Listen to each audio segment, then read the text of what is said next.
Welcome to Equal Time with Martha Burke. Juneteenth, marking June 19, 1865, is a federal holiday celebrated each year to commemorate the end of slavery in the United States. Most people think that was the day President Lincoln issued the Emancipation Proclamation freeing the slaves. Wrong. Lincoln actually issued the proclamation 2.5 years earlier, in 1863. But in some places the news was hidden from slaves to keep them in servitude.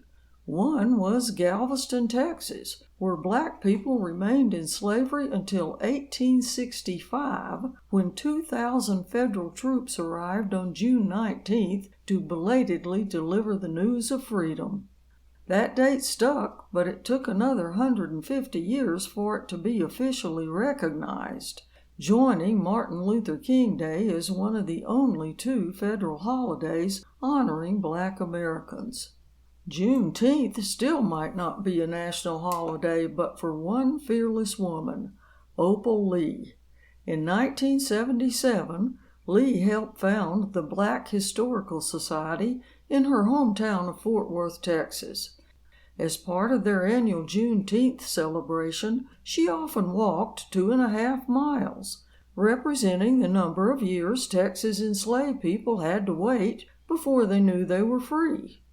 In 2016, at age 89, Lee decided to go bigger, walking 2.5-mile segments along a 1,300-mile route from Fort Worth to Washington, D.C., where she delivered 1.6 million signatures in support of official recognition of Juneteenth, arriving in the nation's capital in January 2017.